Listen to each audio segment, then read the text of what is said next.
Good morning, land of YouTube. I guess I'm back on track with energy drink madness. This is Donnie Caustic coming to you live with, well, as live as possible because this fucking thing won't let me go live yet. My YouTube account's not there. And also, it takes like a day and a half to upload a video now. And I'm frustrated enough to where this phone's getting replaced and hopefully the new phone will be fast enough. I'm actually waiting for the latest iPhone, and I'm going to get it the day it comes out. In any case, I got my lovely necklace my friend Jesse made. He made this, handmade that. I fucking find him to be a very interesting individual. I love how open and honest he is. I love his style, his character, and I think we have a great future as far as artistry and combining elements of our artistic expression together. And then I also have a walking friend, well, a friend that's hopefully going to be more than a walking friend, but very like-minded artistry mind that we all, it's really cool how we all kind of gravitated towards each other right around the same time. And I believe that, you know, art and artistic expression can be fully expressed sometimes with different outlets, different angles that come together. And as humans, sometimes we find groups of like-minded individuals together that make something really big scale great, right? So one powerful mind is good, but then when you get a bunch of similar like-minded individuals together, the magic that happens, oh shit. But let me, today's focal point is sugar-free Red Bull. It's not new. I find it funny because it's 8.4 ounces. I'm born in 1984, 8-4.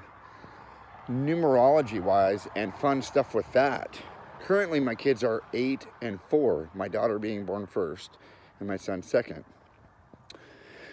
So as I have three different things with 8-4, I mean, I can look for 84 everywhere. Even with just going to like Joe Montana in 1984, Bruce Jenner,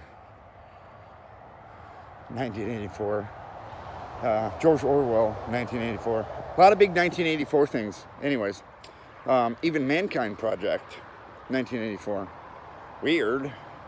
There's a lot of, even the fucking caviar company, the really good sturgeon caviar, which is not sturgeon caviar, it's just caviar, right? From the Orestra or whatever, the different kind of sturgeon. True caviar comes from only sturgeon. That's something that not a lot of people know. Otherwise, you get the fish name, and it's like whitefish roe caviar. It's not really caviar. And sturgeon caviar is super expensive now. But there was one time back in the day, the Hudson River used to be so full of sturgeon that they said that they could walk on the backs of them. And they had caviar in every fucking bar. They were preserving it with salt to keep it good, and then they'd set it out like peanuts. It was everywhere. Then they started exporting it to Russia. Then when the river got picked dry, Russia would import it back and sell it back to California or the United States in general. And so it's funny because silly shit happens all over. I see it as a way to like play with friends and a playmate. Big nations play together. You know, big corporations play together. And obviously there's people at the top that want to stay at the top. So I'm not trying to fuck with that. I hope Red Bull doesn't sue me. I hope Red Bull wants to sponsor me. I currently have Red Bulls on my back. I have them on my shoulders because I'm a tourist. They're part of an art piece on my back. And I have said in the past, Red Bulls are my wings because they're over on my shoulders like wings, the way they're placed in the art. And I haven't had a fucking Red Bull quite some time now. I skipped the word in or for. I could have put either one in there. I have not had a Red Bull for quite some time now. partially due to my sensitivity to things. I'm highly sensitive to caffeine. I'm aware of that. And today I'm only going to do an experiment with a small one because there was a time in my life that I wasn't too sensitive to things. I could go through and have a severe lack of energy all day long and be drinking like one energy drink after the other, trying to get energy. And it turned out I was just severely dehydrated the whole time, and I had no fucking clue what dehydration really looked like as a manifestation in the flesh of lack of energy, lack of drive, lack of positive thinking. You know, I didn't have the water. I was robbing myself of that the whole fucking time I was younger because I didn't know health. So, keeping that in mind, I would go through like 2 of the big Red Bulls, no problem, and then I would sometimes get super scattered, like I was cracked out. Too much caffeine, bad. Me with ADHD, which I consider like attention to hyperdefinition disorder, that means I can hyperdefine and stay attentive with a lot of different projects. Now, as I became a master of that, and also a master of emotion, and a master of a couple different things, especially with self, as I finally mastered myself in a lot of different areas and departments. I'm not perfect. I still have some areas that need improvement. I think that's an ongoing process we can always do as humans. But there's some things I let go of because they equal out to bad.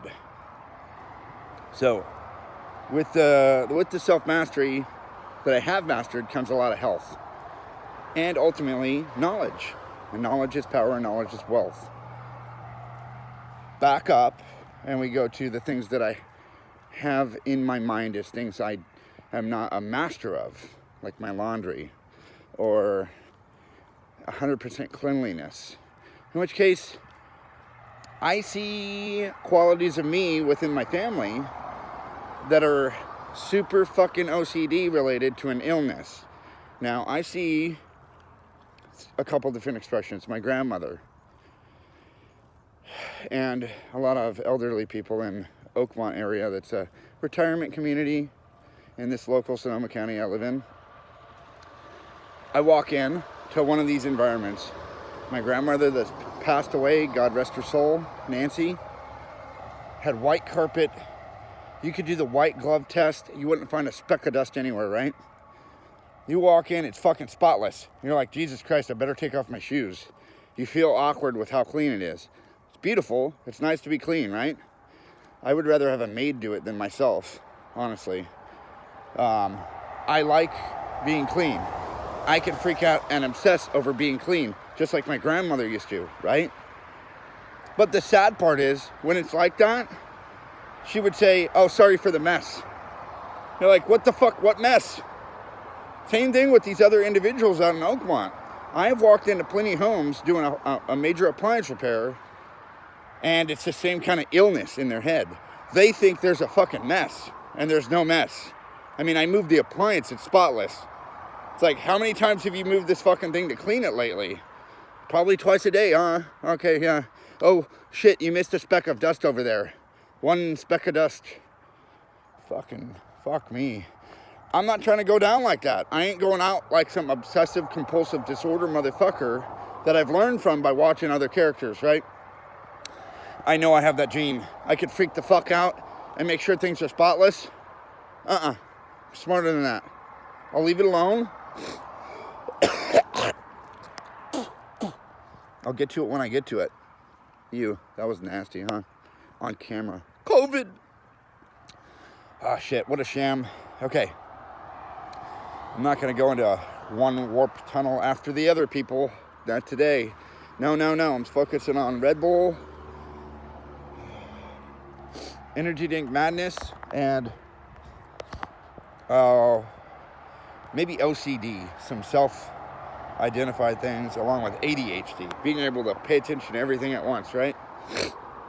All right, so self-mastery with a mind like mine is a bit of a rare thing.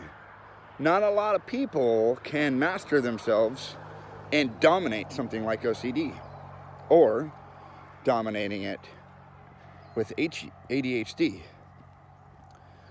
I see the domination of OCD as I no longer have an obsessive compulsion desire to overdo the things or redo the things. I just see that as a motivating force to drive forward in any positive outlet.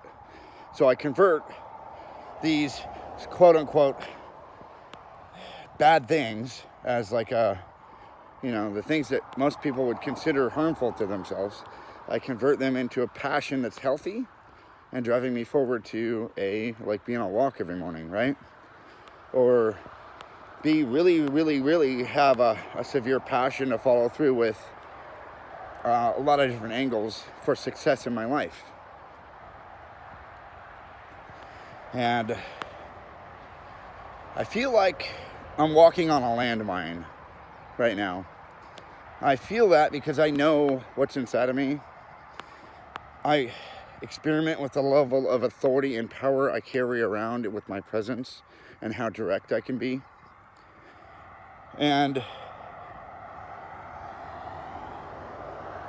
I gotta say I'm in love with it because I'm in love with myself. Now, it's okay for us as humans to be in love with ourselves. I think that has to happen first before anybody ever in our lives, any interaction, ever, wherever we go, whoever we meet. If we're not in love with ourselves, how the fuck are we gonna love somebody else? Period. You might think, oh no, I have to love this person more than me. That's wrong. You ain't loving them. You're codependently doing something. Well, maybe not. I mean, there's give and take. I can't specifically say something like that as a blanket statement because a lot of people, there are some that are so disciplined that they have a fine line between themselves and the other person. And so they make a perfect pair because they found that match. For me, I'm such a high vibrational being right now.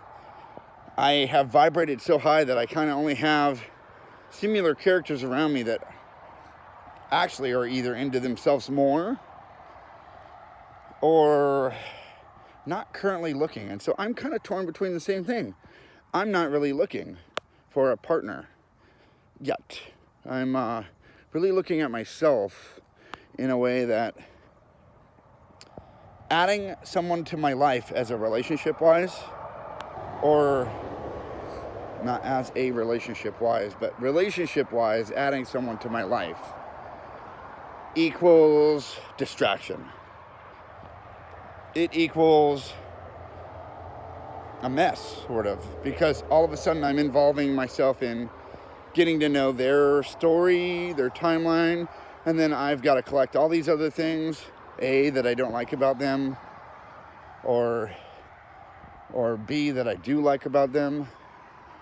And then I've got to do an assessment. And so I'm distracted like big fucking time from my goals right now. And I would prefer to stay 100% focused on myself, my goals, and the positive outcome in my life permanently. In which case, if there's a relationship that's going to fall into my lap, it's going to be along those lines. And then I've got a high vibrational match. I've got somebody that's willing and able to put the work, the same exact amount of work that I'm doing into myself, that they're doing it into their self, and we blend together, we merge. And now that's beautiful. It's like this.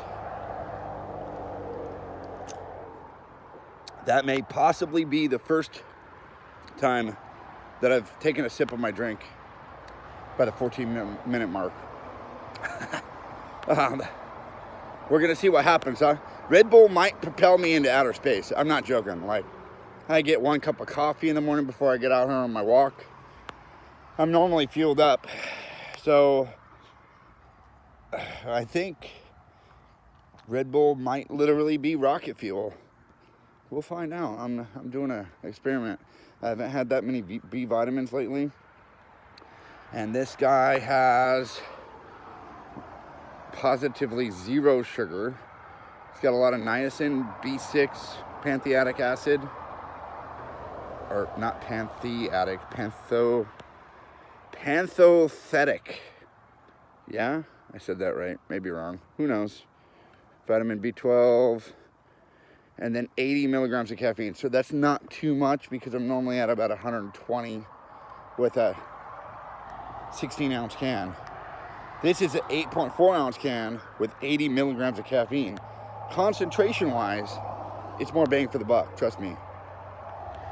Well, maybe not for the buck, but more bang for the buck as in volume of liquid to caffeine content. Blah, blah, blah, yakety yak. Okay. Who's keeping up with me? I bet an average Joe might hear this video. I'm just willing to wager something. I bet an average Joe hears this video and thinks, what the fuck's going on with this guy? How come he's all over the place? I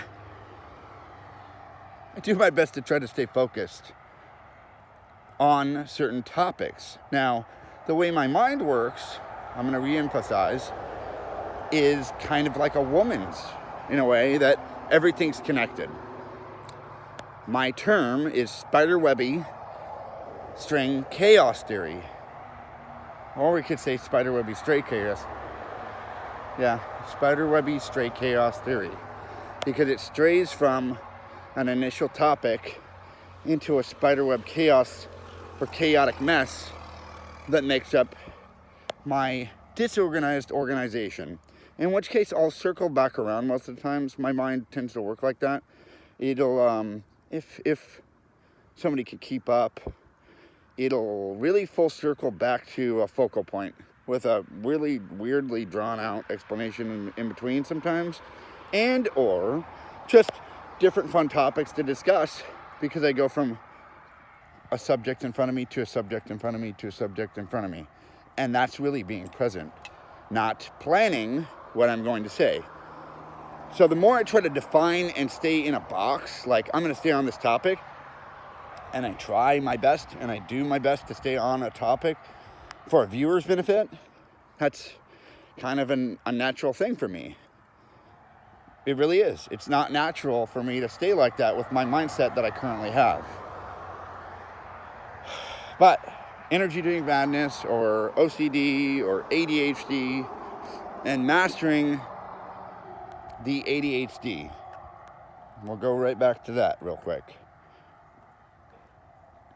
Mastering ADHD to me looks like being able to master a lot of different things at the same time in my mind. I'm on top of so many different angles and outcomes half the time, and being very quick in my mind, very quick, it leads to a domination in every different angle, but there's also curveballs. So I have to be willing to roll with the punches, because as the universe gets this plan in place and this map is overlaid that I look at with all these different possible outcomes, and I see these, and I go into each day knowing every day is going to be better than the last. I also have a very big vision for each different scenario. I see it instantly, like a motion picture. I see the whole thing play out in a split second, and then I can elaborate on that. Now, I have a few of those currently as projects that are sitting on back burner because, well, life gets in the way and it's a little bit distracting. And personally, I have some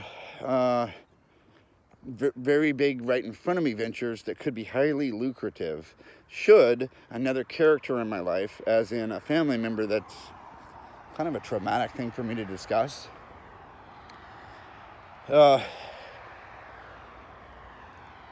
still is a very stubborn personality that I don't like to deal with that much, because it feels like I'm going back down to their level whenever I involve it.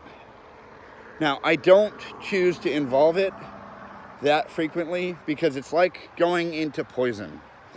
If I step into poison, I fucking get poisoned. It's like going into a pit with rattlesnakes and expecting not to have one bite you because you stepped on it. Although, if they're my friends and they see me as an equal, then those rattlesnakes aren't going to bite me. Weird.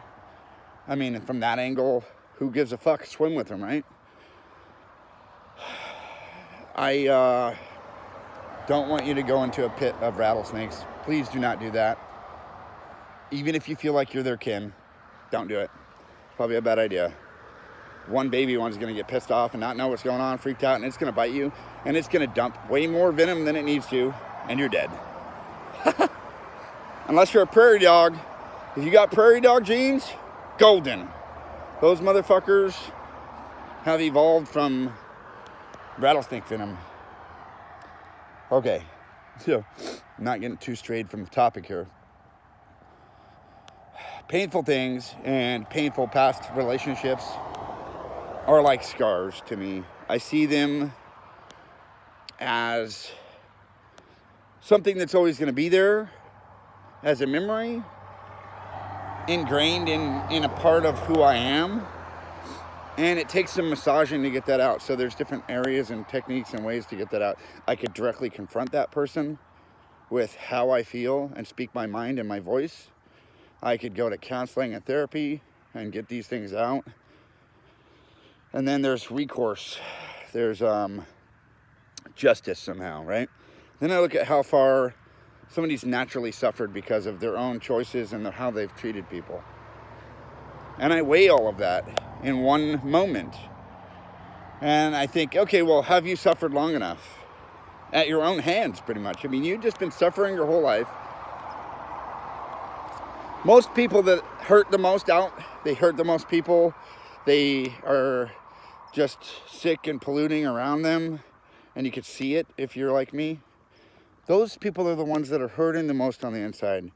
Now, it saddens me because I see it and I know why, right? I understand the mind enough to know why that person is hurting everybody around them. It's because they're hurting the most inside. They've been sick for so long. Whatever it is, substance abuse led to it, dishonesty, a death, a loss, a life loss. People that deal with life loss right next to them, it's one of the worst things I think anybody could ever deal with. Because it's as if some severe, deep love was all of a sudden removed. And they have no recourse, no way to get that person back, no way to really deal with those feelings. A lot of people don't go through a full grieving process and ever recover from that. People do, though. There's ways. I've seen really strong individuals bounce back from, a death or a loss in a family or a loved one or a partner. By no means would I ever want to bring that on myself. So I'd like to steer clear of that topic. I have had loss in my family. It sucks. I really didn't know how to deal with it, so I just buried it a lot. My grandmothers, both of them, for instance. And the way that I see it is, if I look back at all the beautiful memories and I don't really focus on all the pain and suffering unless it's really actually damaging somebody else still. And in turn, if I see it damaging somebody else, it's really damaging me. So I got to get that out.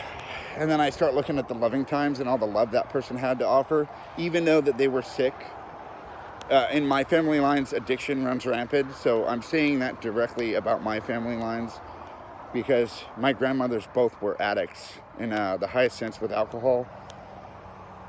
And my grandmother on my father's side, alcohol and other things that led to it led to her demise, ultimately, like an overdose. And on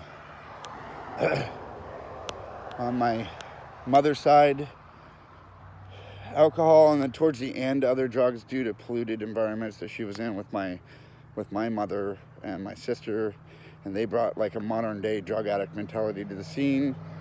And then they, as grandma got older, she got more influenced by a problem scene, in my opinion, because half the times the drugs that are out in this public right now, they're an epidemic in itself. But not a lot of people are willing to accept that or even look at it. So I guess as a society or a governmental agency, I would just let it run rampant and let it clean itself out. That's the only way you could ever truly have success. You couldn't try to criminalize everything, because half the time when you just take something away from somebody by force, they want it more and they're going to get it back as soon as they can. But if you flood the market with it, there's going to be the people that die. Sure. There's going to be the people that find a happy balance and live like that the rest of their life. There's going to be the people that find out that it's really harming them and live like that the rest of their life, even though they know it's harming them. Then there's going to be the people that find freedom from it. And maybe as a process of natural selection or DNA-related ridiculousness that would go on in public on a large scale, maybe there's a few select individuals that would stand out from the crowd. And maybe that's kind of like winning the lottery. I would like to encourage anybody, if they're struggling with substance abuse addiction or battling with any kind of choice that they know they want to stop and they're having a hard time with it, or they just can't get away from the impulse to go and do something, and they want to, seek out help. There's other people like you. There's plenty of recovery groups. And there's no shame in looking for other people that are like you, trying to do the same thing and finding freedom from that addiction or whatever choice ultimately. There's groups of individuals that are just like you trying to make it, trying to stop it. And it can look like a recovery atmosphere with a 12-step meeting. There's plenty of different offshoots of that. One's for food. You know, there's all kinds of shit. Like, there's even one for codependency, Al-Anon, right? Living with, you know, traumatic environments. A lot of this is learned behavior, people. We learn it from little ages growing up. We watch it, we observe it, it becomes us. And it could be any kind of person. And then there's the flip side of that. We could grow up with none of that because somebody learned. And then we don't observe the negative side, and then we become the negative side because we never had a fucking comparison. So the cycle would be this flip-flop back and forth, right? Flip-flop, flip-flop, flip-flop, or same down the line. All the, you know, there's mentalities that would like to do the opposite. I'm one of those. So a lot of the motivation in my life came from me being able to actually go through and experience the other side when I would have never done it. I had a traumatic head injury when I was 15. If I had not woken up in the hospital and gone down the path that I've gone down, I would have been one of those dramatic motherfuckers that looked down on anybody doing drugs and alcohol, anybody homeless for it. I would have been a law enforcement officer, and I would have fucking picked on people in a way that I thought I was helping them. I would have looked down on them with shame. I've gone through a lot of shit to where I can walk by and I can involve myself in someone's life if they're directly in front of my path, you know, right in my path. I can involve myself in a caring, loving manner from most perspectives and most angles because of what I've gone through due to brain damage at some point, if I'm honest. I learned quick, though. My brain damage only lasted, from 16 to 19, pretty much, about 3 years.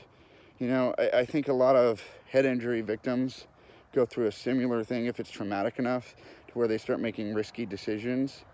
And they also have substance abuse problems with lack of impulse control. And they just do things that are really harmful to themselves. Now, I would say that it's victim mentality to think that it was just because of the head injury, right? No, there's a bigger plan at work. I see some deeper things behind, well, where my mindset is now. And I'm privileged to know something I can't really discuss openly.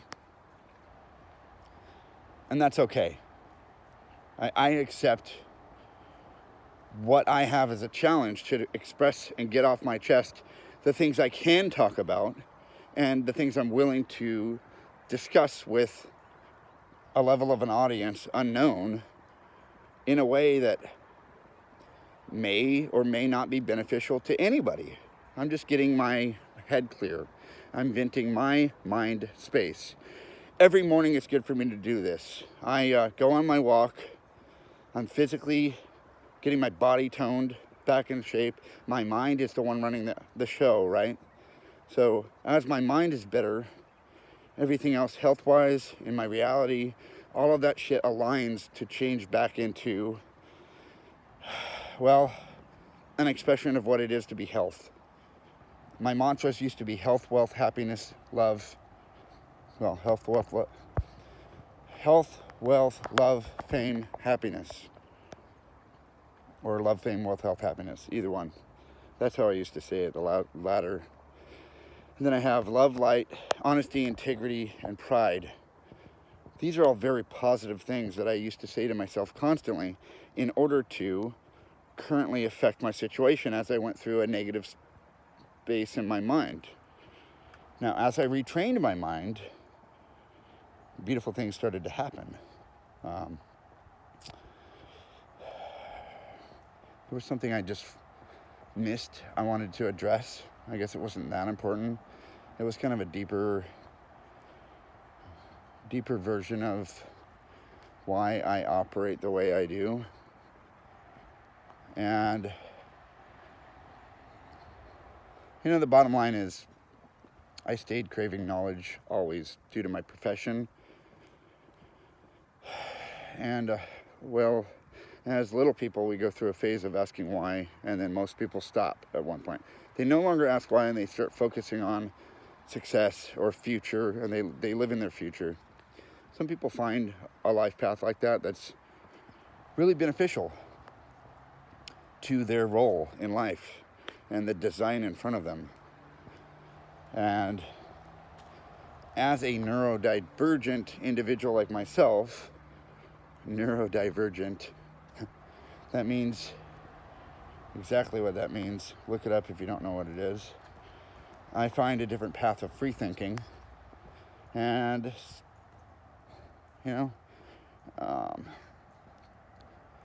it's a beautiful thing. Not a lot of people can dominate themselves in the way that I have to overcome what would look like life's struggles. And I don't really own the rights to that completely. I know what part of life's program I've been in. And if I look at all of life like a program, that I've been receiving program the whole time. And at whatever point, I decided, well, the programming in front of me looks a little bogus.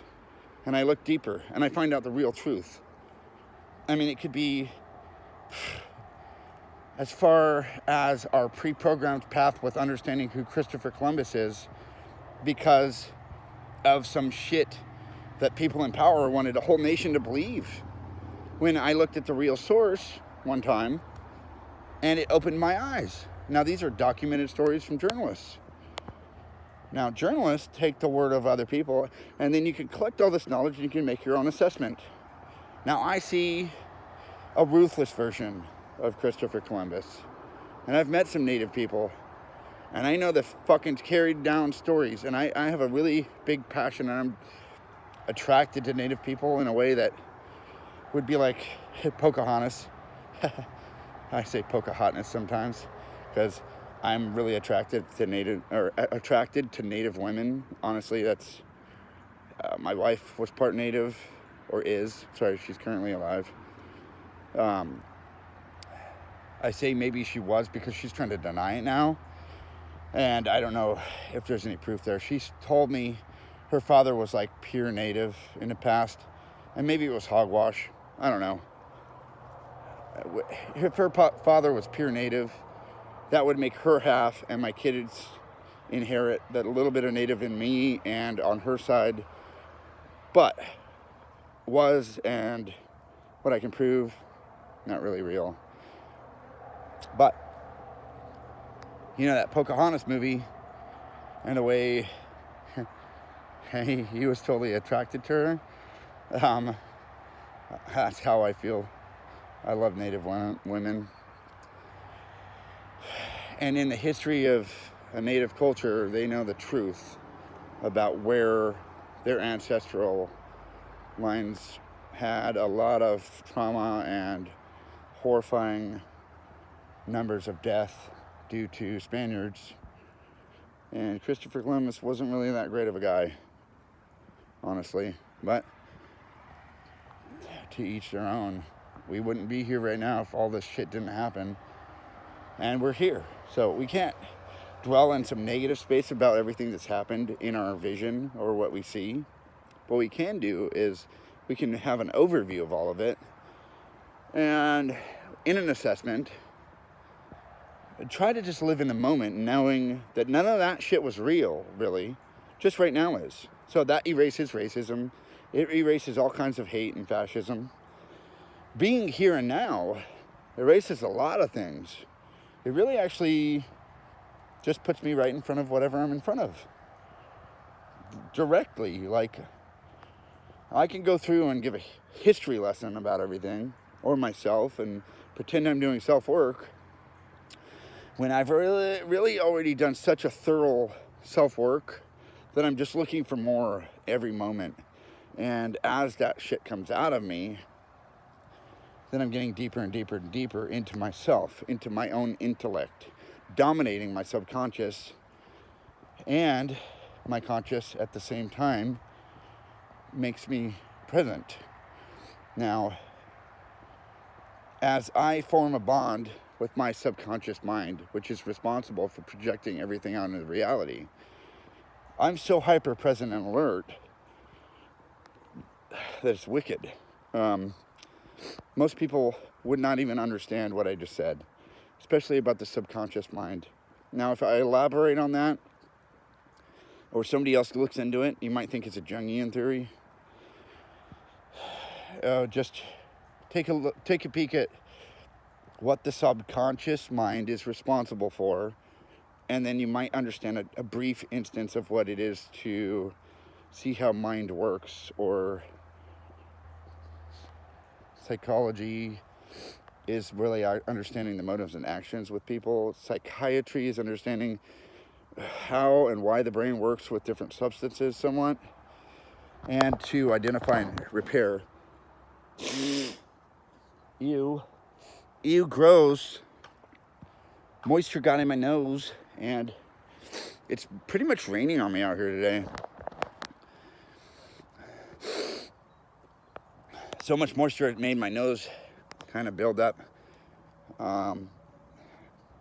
Anyways, so understanding the mind and the angles of what I've studied within the nature of our brain chemistry, why it works, to how it works, profiling individuals, different subsets of, let's say, the human race, grouped together loosely to perform an assessment on each individual I encounter, because really I've just understood myself deep enough to be able to take myself to a different platform. So I'm like springboarding off of myself into this landscape out in front of us that we know as life. Well, if I have an accurate history of life that's not tainted or polluted, that makes me one step ahead of the game, because I'm no longer believing any of these lies I've been exposed to. And one might say, what lies? Or all these other bullshit ideas. And it's my version of reality. It's what I understand. So it doesn't really apply to everyone. But being able to catapult into a landscape that's formed by my subconscious mind with an inherent love for humanity and love and light to spread for humanity makes me more than a light worker. I see myself not only walking in light, I see myself as the light, or as the fire, consumed within itself. I walk as a representation of what it would be to be the source of life. Now I look up in the sky and I see our source of life, and I see below us our source of life. Both, the earth at its core is very hot. All that lava, all that magma, this reptilian planet right around us, bringing in heat and light from the source of life up in the sky, the fiery old man up there. The sun is our seed. You could also look at it like an egg too, to try to impregnate. But how many people are going to fly up there and blast off into that? You've seen that in movies, depicted in movies a lot. Now, I see that as a sure way to have your demise, because clearly when we get up there and hit that vaporized layer of everything vaporizing because of the fucking heat, that's exactly what's going to happen.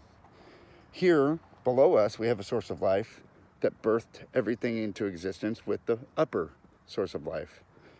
We're right in the middle. We're in a cradle. Tomb Raider with Lara Croft. And it says the cradle of life, right? It's just funny that my mind goes immediately to shit like that. Because this is the cradle of life. We're walking right in a fucking bubble. Like, if you looked outward and you compare our atmosphere and everything to one big soap bubble, right? There's a lot of color. It's got its little, it's got its little soapy force field for a minute. And it pops. Now, they say that all of existence is in the blink of an eye, and a lot of different expressions through life, but mainly Christianity. They say that an eternity is a lot longer, so they would like to build on a fear-based mentality a lot within Christianity, a fear-based mentality of death and the afterlife. We don't have to live in fear, people. And if all of eternity is in the blink of an eye, how slow can we really take things down to where we're living, not really dying to avoid death? Because every day that people go through life, myself included for a long time, I think in my youth, I didn't really give a fuck, right? Then I went through a phase of thinking and trying to avoid death. Well, there's an inevitability that we came into the world and it was going to happen no matter what, right? Acceptance could be viewed as no longer giving a fuck, because I think a lot of secret to happiness, big amounts of secret to happiness would be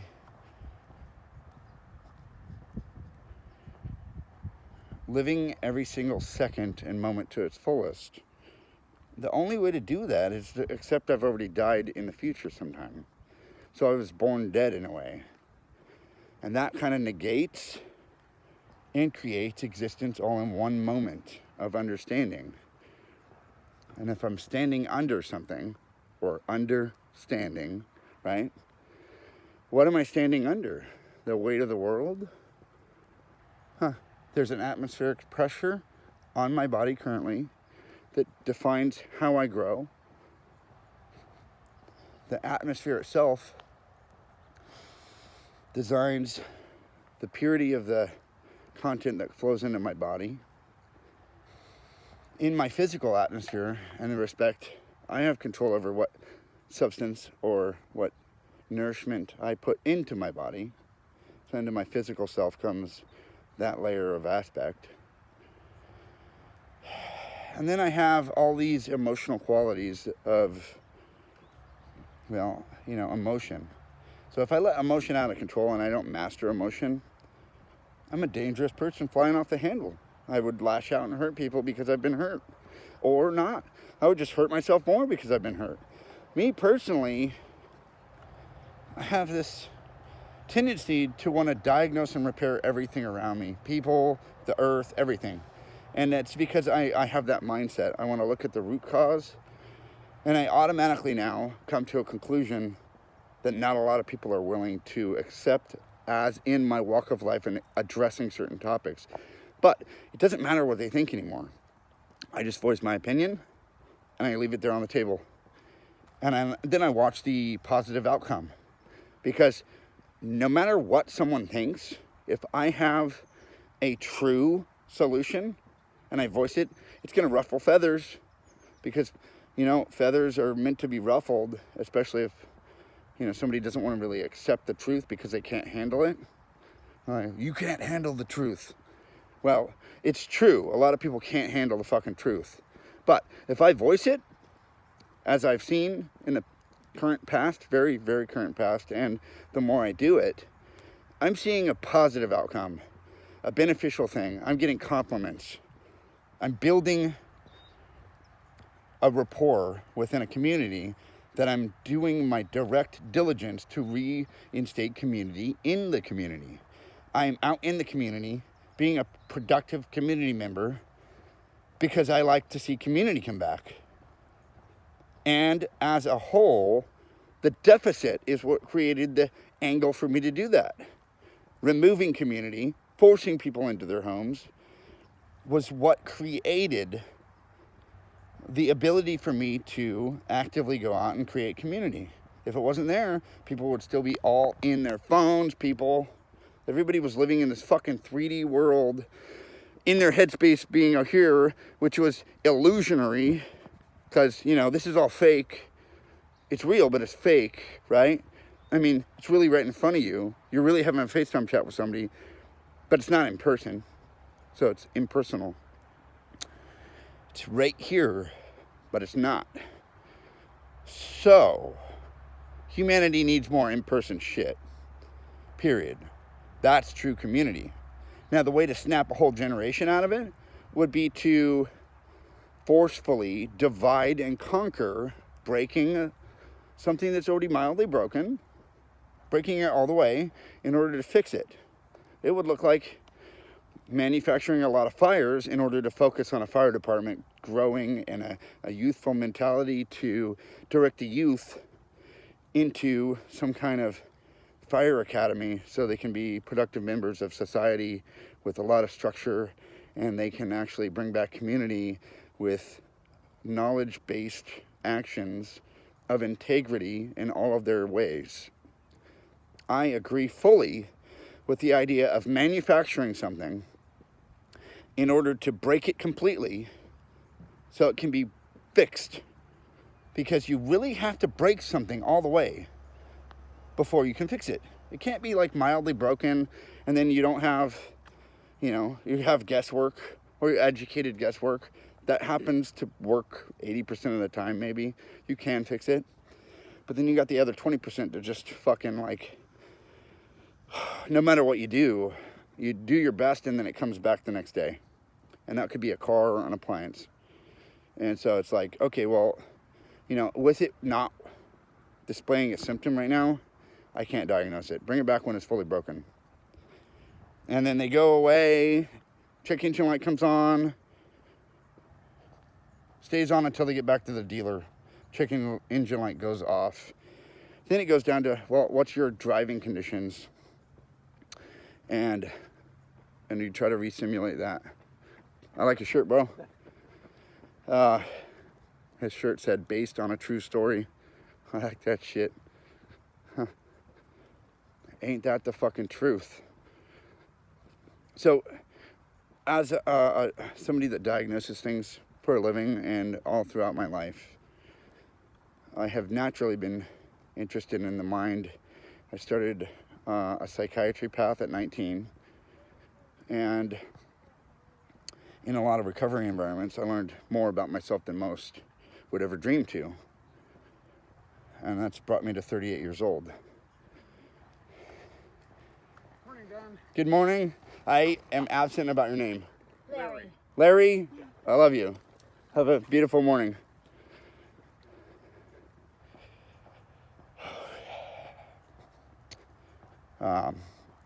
Clearly, that's community working right there.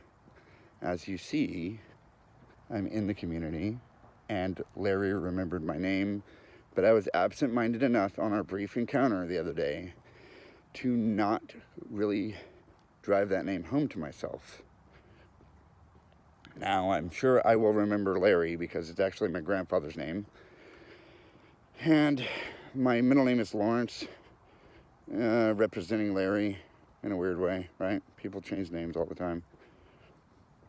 So, Larry and I had a cool little, 5 to 7 minute chat. Probably not even that, maybe 3 minutes. A lot of information was exchanged in a very brief amount of time. And I find the severity of what I'm willing to expose myself to as far as truth within this truth, love, and light concept. Now, how deep I'm willing to go is really to just unveil and unravel every concept about reality. If you hold something up to the light, what happens? You can see through it. Kids know that from a young age. You put the flashlight up to your hand and you can see right through. That's information-wise too. So it all stems back to some kind of morals. Now, I think inherently in the background of our DNA, like some kind of Kundalini awakening or the divine feminine stepping into the flesh, that's something that can happen. And when it does happen, it may be deemed overwhelming. Some people will go through all different forms of a spiritual awakening, and they may stay at different levels their whole life, or maybe not even touch on one. And it wasn't their soul growth that determined it. I think it was just part of a program, like a pattern that exists out in nature in order to support this whole frame of mind that we live in. In which case, out in front of us is a frame of mind. It's all of our collected unconscious minds, subconscious minds, projecting a backbone of what we remember. And then, if we're not careful as a whole, and we have a bunch of shit that's building up back there because we don't want to face it, then all the shit is actually going to project out in the world more than anything, because it's one of the stronger emotions. So as a whole, if we have a bunch of shit that we haven't really dealt with because we like to shove shit under the carpet, or we just, some people just shit in their living room and they're like, I need a new house. That's a good concept I heard. It's applicable to now. I stole that concept. It's not original. A lot of the shit I talk about just comes out of me. When I cite some other source, I will not claim to own it. How many times can I say now? Okay, so getting on with the show. I'm going to cap this one off at 60 minutes because for me, I think of 60 minutes as consuming an hour of somebody else's life. In this hustle and bustle that we all live in, most people can't afford 60 minutes. But if you found the time to watch all of this, maybe something I said stood out to you enough to motivate something else. Maybe not. Who cares? I don't really care. I'm not doing it intentionally for you. I'm doing this for me, to clear my head so I don't explode. I've got a lot in my head. And I do see the inherent need for our society to become aware of mental health issues that stem from substance abuse. And really, substance abuse and addiction, that all stems from, let's say, a lack of honesty, to be real with ourselves. And then we look at why, and or somebody just wants to feel good. I had a mix of all these things. It really feels good to be under the influence of a substance, the way it makes my body and my mind feel.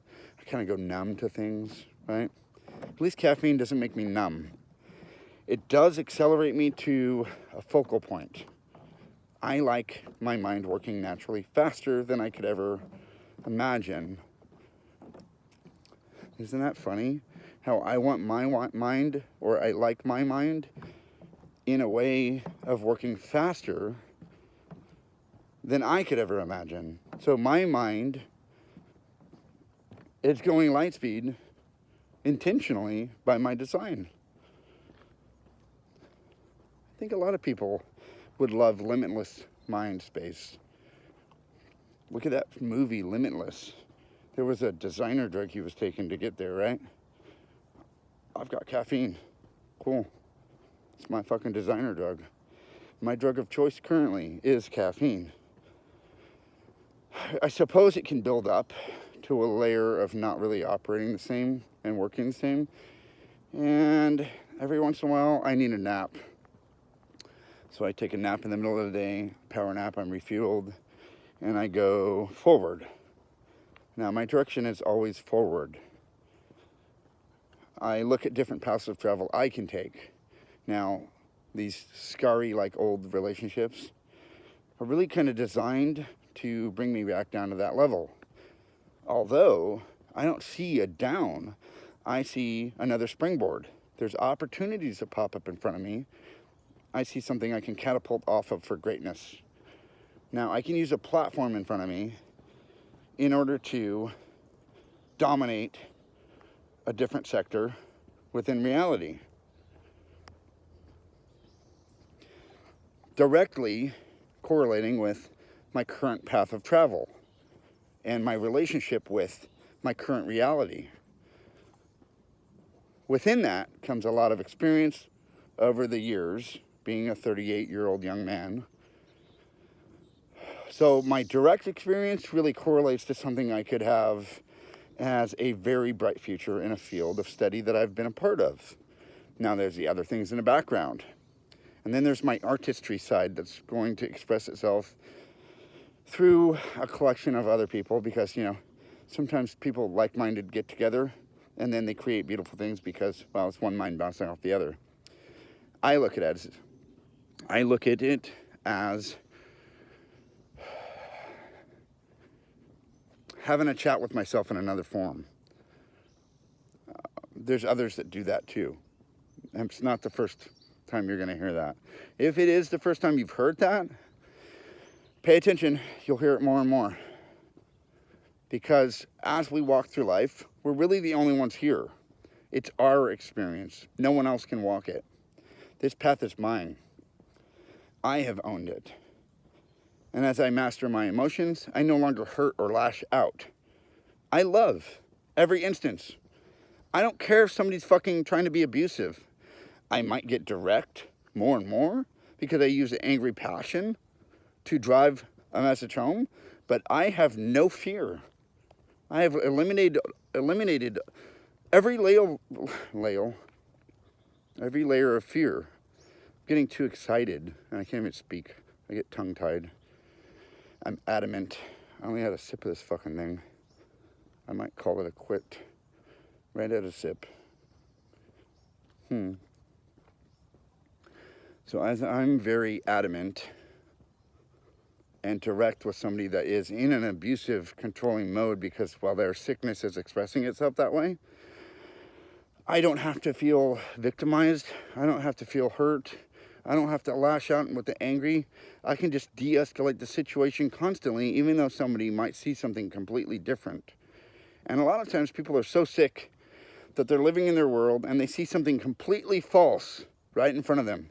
And they are projecting out their bullshit right in front of, and they think, oh yeah, it's only you. It's only you. You're mad. You're angry. And they're trying to do that to try to provoke a rise out of somebody because misery loves company. So they're actually intentionally doing their best to try to break somebody else's spirit so they can be like, ah, see, I got you angry. You're human. And I look at it like, well, I'm sorry you're so sick. I'm not going to give you the satisfaction of a rise. I will stay very calm and I'll help you walk through your own trauma and pain right in front of me. And I'm not going to take it personal. I can observe it. I don't need to fucking react.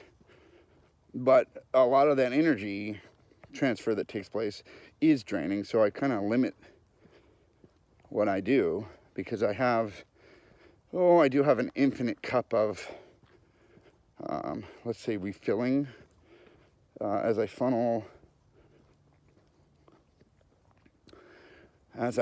and funnel the universe through me, because really ultimately I am the universe in a flesh, and that's something else way deeper than most people want to exist in, because not everybody's ready for that. They haven't looked for it. Nobody really wants to go to the levels that require all of this transformative thought process to take place. And as I transform things or transmute everything, I wonder if you guys can still hear me. My headphones died. Well, as I take a negative and turn it around to a light or a positive, that's really another form of self-mastery. Oh my God, I'm making a video and I'm like, oh my God, 2 beautiful pups. Oh, it's easy to get distracted. I could look past it and walk by rudely. I don't choose to. I choose to interact. And that's kind of like my God. My God is a need to react in the face of adversity or not. So I speak my mind. That's powerful. I don't give a fuck anymore. I literally give no fucks. That's a fear. Giving a fuck is a fear. I have none. I'm sure there's a bit, like little kind of stragglers that are kind of cling on, and I hear it expressed to other individuals when I'm around them. I'm like, oh cool, that one's leaving today. Thank you for expressing it to me. And at the same point in time, I'm here as a guide to facilitate transfer within someone else, because they're at that level. They met me for a fucking reason. That's the point. This is all a design here. Now, if we live in the design, actively manipulating it with substance or transmuting what it is to be an alchemist, right? Then we take something that's not real and we make it real. That's the true nature of what we're doing with words, people. Look it up. You bring words into creation from nothing. So we are creators walking around. Not a lot of people are ready for understanding who the fuck we are as a whole. There's a bunch of mini ones walking around. And then there's greater expressions that are so strong and secure because of how much training we've been through life. You can just look at life as training. Really, really, really severely. I have a handbook. Anybody that wants to really get in touch with something like what I talk about and understand how my mind works, I have a handbook that says I can pass it out, I can add to it, I can manipulate it, I can do whatever I want with it. If you want a handbook, hit me up. If you know me personally, because you do, ask me for it. I'll give it to you, you can read it. It's a really cool handbook. And you might read it and go, what the fuck? There's a lot of other things that can lead up to that handbook. So if you're interested in working with me for your own beneficial health and growth in your respectful climate of what you're like in your life, the climate being your direct circumstances. Because a lot of this does have to do with understanding your current environment and then growing through phases of what's possible and what's not. But then there's a universe that's limitless right around us. There's abundance everywhere. And as humans, all we have to do is really wake up to the truth that we are abundance. And then abundance is us. We become it. It sounds like I'm just saying something. I'm living it.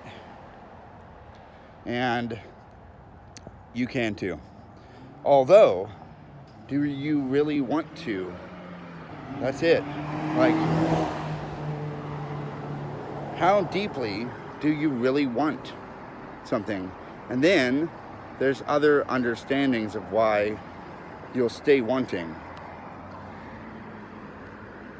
So the point is, I don't know how much this information is going to affect anyone, I know there's a select few individuals that will watch this, and if you're interested in growth, you will find it.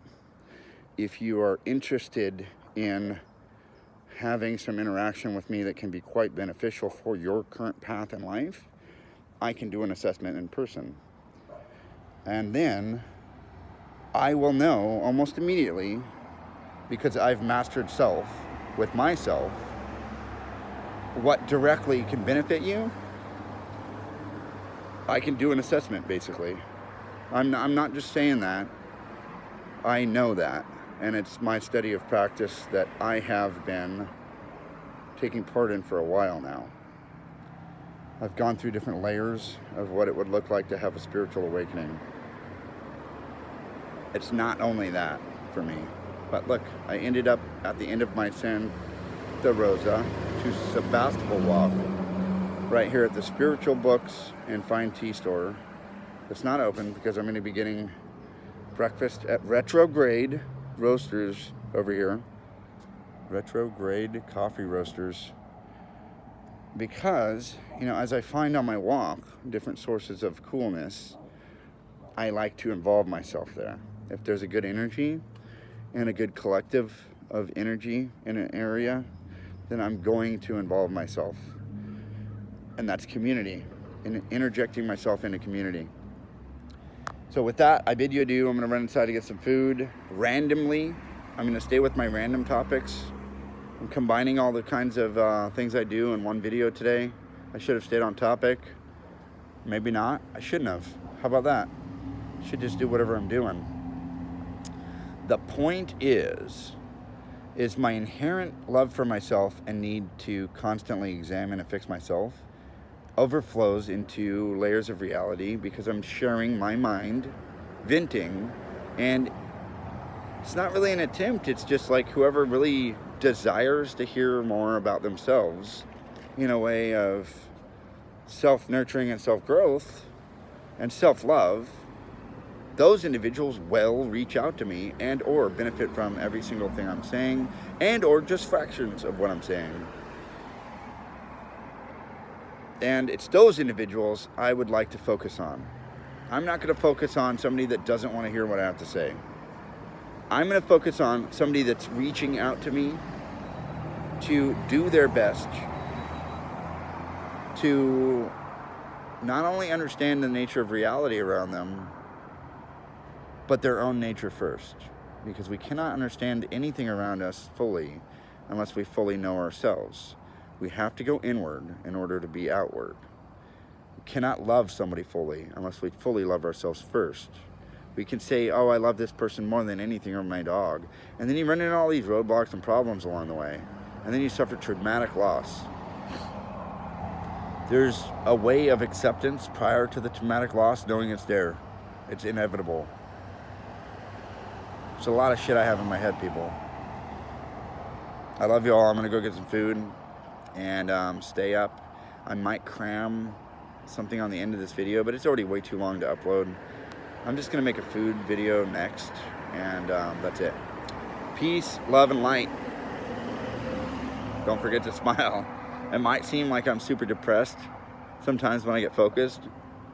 It's not accurate. I'm super happy. I'm really glad to be walking around with the heavenly mindset that I have, the head on my shoulders. And I can only encourage you that it's real. So stay up, stay full of love and light, and go out and get some. Peace.